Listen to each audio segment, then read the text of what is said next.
Leo, great, come on in. Good to see you. I'm looking forward to this because this is your Leo November 2019 reading.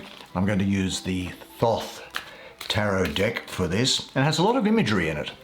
A lot of it quite esoteric imagery, and so I'll use my pen to point out maybe a couple of the interesting things if it looks appropriate to do so at the time. Look, before we start, I will mention I have uploaded your 2020 yearly reading, and you can find that in the playlist section on my channel, or just search Nigel Leo 2020, and you'll get the video. So let's get things underway, shall we? Let's see what there is in store for you. Let me get this done properly.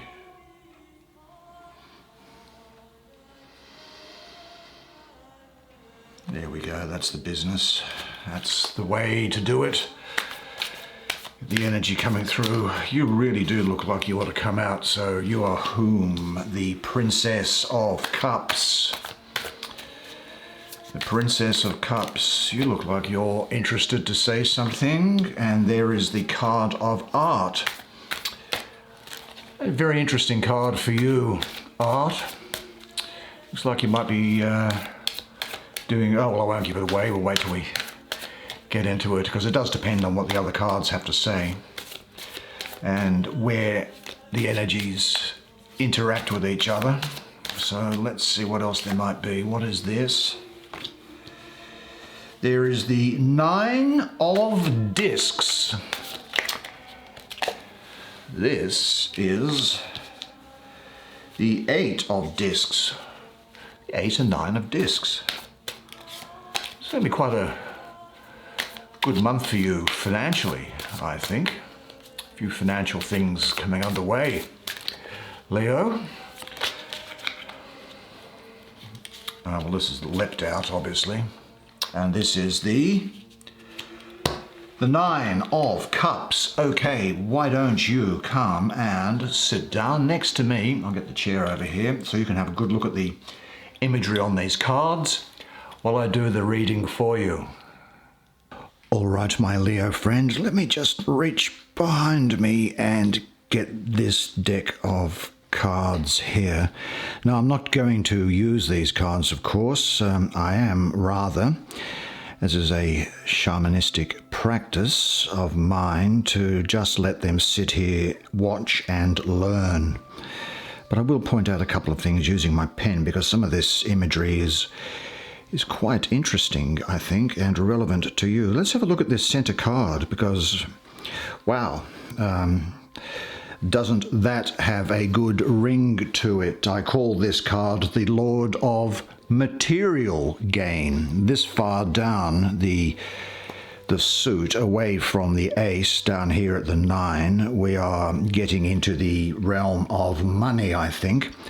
And the astrology of the card I see as being Venus in the second decan of Virgo, that 3rd to the 12th of September. Now let me have a look at some of the imagery that's here, because I think you'll find it important. Well, I start. These three solar orbs here really represent, the blue is wisdom, the pink is love, and the green is creativity produced and expressed throughout the card and into your life during this period. The coins represent or form a hexagram, and so that also adds to the beneficial energy, I think, which is surrounding this particular card. These 6 outer coins, 1, 2, 3, 4, 5, 6,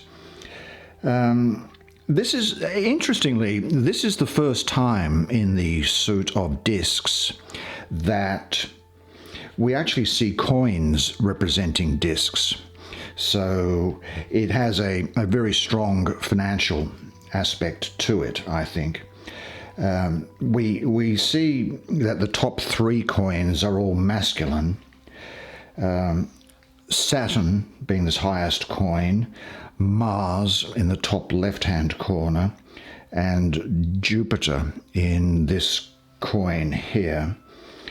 Well, Mars is, of course, the helmeted warrior who can bring about energy and vitality. Jupiter gains through your openness and flexibility when opportunities come your way, and it's an expansion of consciousness. Saturn, Mars is about energy, as I say, but Saturn is really all about doing things step by step and knowing your boundaries, I think. Now, the bottom three coins are all feminine. The bottom left coin is, well, I would say that's Mercury. It's a woman with a hat, which goes to show the importance of communication to achieve what your heart desires, I would say. Venus, being here, a young woman, says that I really think it's a gain through following what has heart and meaning for you. And the moon, which is down in this lowest coin, it's a wise woman within the coin. This is achievement through trusting your own instincts and intuition, I think. So it's a particularly favourable card. Now, I will say, of course, that I have Venus ruling the second decan of Virgo. Well, Venus is concerned with love and money, and these are both expressions of your values, your pleasures, your tastes, aren't they? Venus is saying that if your heart is pure and you follow your heart, then your life can only gain from this, and good fortune is going to attend your material affairs. It usually relates to money, as I say, as we're really getting into this final stages. So I see gain, rewards for efforts, realizing your goals, financial and personal independence, material security building up, self-sufficiency coming about, projects, situations and relationships together acting to produce for you what I think is going to be material gain. Now, this is not wealth, I hasten to add, but you will look back at this period, maybe in 12 months' time, and you'll say, you know, he was right. Look where I am today, compare it to where I was a year ago. So it's a particularly great card for you, I think. Now, what remains to be said, though, is how is this type of thing going to come about? And I think that we can see some of the indications of it in this card here, which is the card that precedes it in the suit, which is the 8. Now, I love the number 8 because it's about power and balance. Let's have a look at some of the imagery that's in it. Well, it's a tree. There are fruit tree, 1, 2, 3, 4, 5 petals. It's got fruit in the middle of it, and the fruit is divided into 5. Well, I see this as being 5 segments of fruit plus 5 petals equals 10. Mystically, for me, the number 10 is very much associated with the material world, with matter, with our life here, with your lifestyle, with those things that go to make up your standard of living. It's a very practical sort of a card. And I see the astrology of it being the sun ruling the first decan of Virgo. The Lord of Prudence, I call the card. Now, the number 8 is here. And for me, mystically, I also have Mercury associated with the number 8. And Mercury, in ordinary astrology, because remember I said it's the sun ruling Virgo, well, in ordinary astrology, Mercury rules Virgo, and it is also exalted in Virgo. So this is very favorable for you. And I think what we see here is that the sun is energizing Virgo's hard work and attention to detail. But there is sometimes, I think, the message is coming through to me here is that sometimes there is a strength in doing nothing at all. It's almost as if what is important to do is to plant the seeds and then make sure they're watered and then wait for them to grow, wait for the crop to emerge, and then harvest your reward.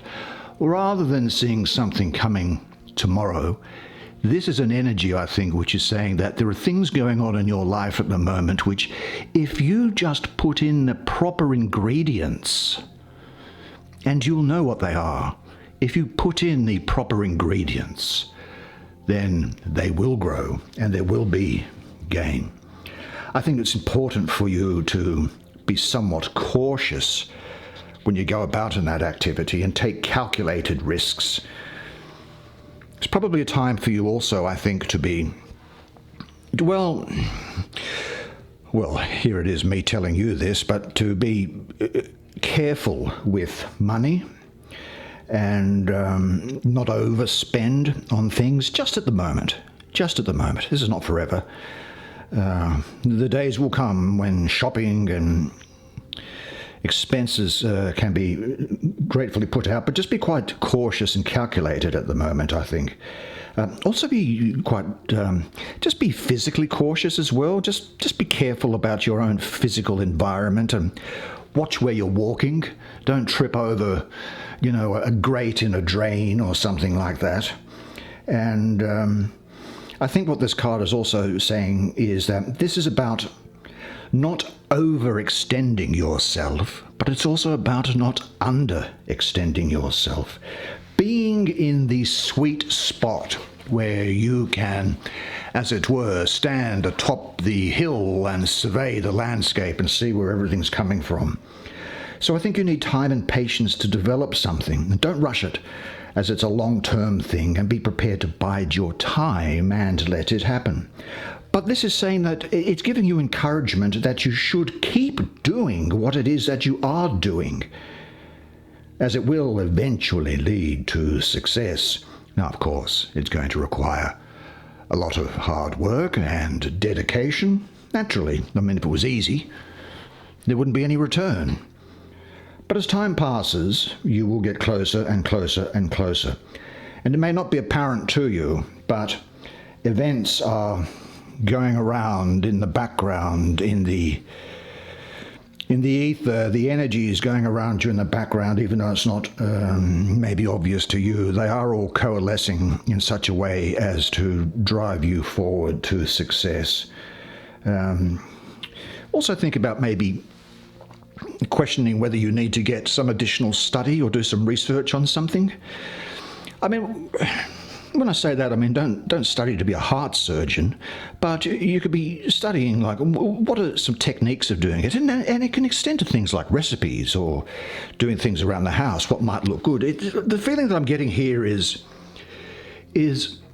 just research, see what's out there before making decisions on what it is to do. Get a good understanding of what's around. And I think it's important for you during this period also, because you can tend to run at 1,000 miles an hour. It's important, I think, for you to determine how you expend and where you expend the energy in your life. Yeah, very much getting that sense of it. Here we have the card here, which is 14. Now, this is the major arcana, 14. Art card. Well, isn't that an interesting set of imagery that's on it? There's a reason. This card actually is I suppose, the diametrically opposed card to that of the Lovers. And if you were to put it in a zodiac term, it would be Sagittarius. And the Lovers, of course, is a Gemini, and they are at opposite ends of the opposite sides of the zodiac wheel. This is talking about reintegrating something. What is it that you need to reintegrate? Looking at the imagery that's on it, we have the Lovers card is not in here, so it just so happens that these two creatures, the eagle and the lion, had different colours in the other card. But here is the moon up here. Here are crescent moons on the top. I see Sagittarius in here. I call her, or it, because it's an androgynous male and female. Again, I'm very much getting that idea of reintegration, of union, of where the lovers sort of separated out into two. What we have here is a reunion back into one. The daughter of the reconcilers, the bringer forth of light and of life. It is, I think, Jupiter ruling Sagittarius with Dragon's Head, exalted. Dragon's Head is, you'll know, that north node of the moon. So you have a very exalted moon, node of the moon in this card. What's interesting about the reintegration aspect is, well, there's a green dress, which is about creativity. There's this golden cauldron here, which is about divinity. Flames underneath it, heating it, is fire burning on top of water. So there is integration again, because normally they would be cancelling each other out. And here the figure is pouring fire into the cauldron and water into the cauldron. The green costume of creativity. Here's interesting too, this colour of the arm is representative of a person of colour, and yet the face of that person is white, and the hair of that person is that which a person of colour would have. Conversely, here we have an arm the colour of which the skin is white, but a face of which is a person of colour, and the blonde hair that one would ordinarily associate with that. So we have and here's a Latin inscription around the edge. Let me just see if I can pull on my schoolboy, 8 years of schoolboy Latin to work it out. Visita interiore terrae rectificando in venes occultum lapidem. Visit the interior of the earth, and by purifying you will find there the stone which has been hidden. And that is, I think, talking about you. It's about you visiting the interior of yourself to find out really what about who you are, what your values is. Do you know who you are can slip away so quietly? If you lose an arm or a leg or a spouse, a partner, or a car, it's immediate. And yet, who you are can quietly disappear without a sound until you wake up one day and you go, what's happened to me? Where am I? And I think what this is saying to you is that recover yourself, come back and be yourself. You are learning to bring balance and moderation in your life. Be patient and let things develop at their natural pace. And isn't that also what this card was saying? It was talking about patience there. I think to do some self-evaluation and examine your life's priorities and work in harmony from a place of stability and strength which is within you. I think you're now going to be seeking a much greater balance between your outer and inner selves, and there'll be, I think, some searching for meaning and for a greater purpose in your life. You might experience during this time a clash between your habits and your new vision. But just trust your inner self. Close your eyes and visualize a fountain of energy in your body. Bathe a while in this rejuvenating current and say, I equally value the light and dark within my own nature. I am a well-integrated person. I'm just having a thought that's coming through now, which is, I am uplifted in your heart. My every instinct has become the echo of your heartbeat. My life dances to the rhythm of your pulse. Yeah, okay. Here we have the Princess of Cups. Now, what's interesting about the Princess of Cups is this. Even though there's great material things going on, first of all, let's have a look at the princess. Here's her head, just in case you were wondering where it may be. Here is the head of the princess. She's got this big flowing lilac gown on, and her headdress is that of a swan. And the swan in Eastern philosophy is a symbol of creation and creativity. The cup, because she's in the suit of cups, the cup that she's holding has within it a turtle. Now, what's interesting is that in Hindu philosophy, the turtle has standing on it the elephant, and the elephant holds up the universe. What is also interesting here is that this is it's a sort of a stylized thing, but if I'm looking at esoteric imagery, that would for me be a dolphin, and the dolphin is a symbol of creativity. It's the feminine principle of creativity. It's the creativity which is, or the way of looking at something that is really peculiar to and unique of females. And now, any males listening, don't be frightened, because we all have within us aspects of the other gender. Men have a feminine side to them. It's just that the masculine side predominates, and females have a masculine side within them. It's just that the female side predominates. What am I getting around her? Is there someone that's important to you? Yes. Sagittarius. Libra. Scorpio. If it's a person, it's a young woman, very gracious, voluptuous, sweet, gentle, kind, and romantic. Look, the princesses esoterically are represented by earth, and she's in the suit of cups.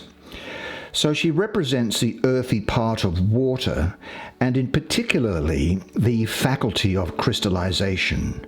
She represents the power of water to give substance to idea, to support life, and to form the basis of chemical combination.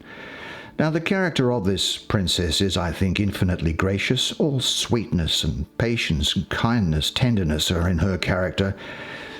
But she does kind of live in a world of romance and in the perpetual dream of rapture. Now, superficially, she might be thought to be selfish and lazy, but that's not a fair assessment, I don't think, because she actually quite quietly goes about her work silently and effortlessly. I call her the princess of the palace of the floods. I think what we can say is that you need to just make sure there's nothing wrong with romantic thoughts, and certainly nothing wrong with romantic thoughts. It's best pastime on earth, romance. But engage in life and don't just live in a world of romance. Now, this princess, I think, can be dependent on others, but she gives a lot in return. And so what I'm saying is that you are, during this period, I think, quite at liberty to receive from others, because you put out and you give so much. You give so much, and you have given so much of yourself to others, making their lives better and at work. It's okay to receive. It's okay to have the balance brought back. You know, the world is about balance. And I think that I'd have this affirmation in mind, and it is this, is that the more I love myself, the more I can share with others. Yep. We covered this one, didn't we, I think? I can't remember. You see, the problem is I can't remember what it is I say about anything. It just kind of flows through in a stream. Well, here we have the Nine of Cups. The Nine of Cups is, the first thing that I'll say is I love the number 9 because it's the sacred, really sacred number. It is a number that always turns back in on itself. 9 2s are 18, 1 and 8 is 9, 9 4s are 36, 3 and 6 are 9, 9 5s are 45, 4 and 5 are 9. You can go on doing that forever, and you will always end up with the number 9 when you add the numbers together of the result of the multiplication. Here we have, for me, Jupiter ruling the second decan of Pisces, that 1st to the 9th of March, the Lord of material happiness. Just looking at the card itself, it's actually quite straightforward, and there's not a lot to say about it. We have great stability here. We have the form of a square, so that's stability, strength, permanence, all balancing on the very calm sea, the blue of Pisces. So Jupiter ruling Pisces, well, in classical astrology, Jupiter is the ruler of Pisces. And this is a very strong complementary energy, as I see it, because Jupiter's philosophical approach aligns well with Pisces' spirituality. And Jupiter also brings good luck and happiness. And also this number 9 here in this card. 9 is, for me, associated mystically with the moon, which strengthens the idea of water, which is the cup suit here, because it has the effect on the tides, doesn't it?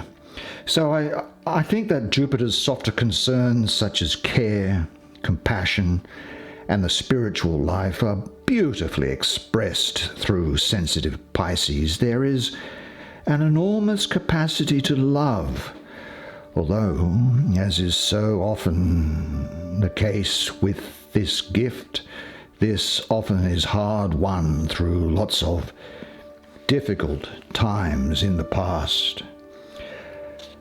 I think that you really have the fulfillment of love in this card, which is first promised, although it's not in your spread, in the 2 of Cups, which is in this suit. I'd have this thought in mind, which is to say, happiness is my natural condition. Breathe and feel. If you are alone, enjoy your solitude. If you are together with others, enjoy their presence.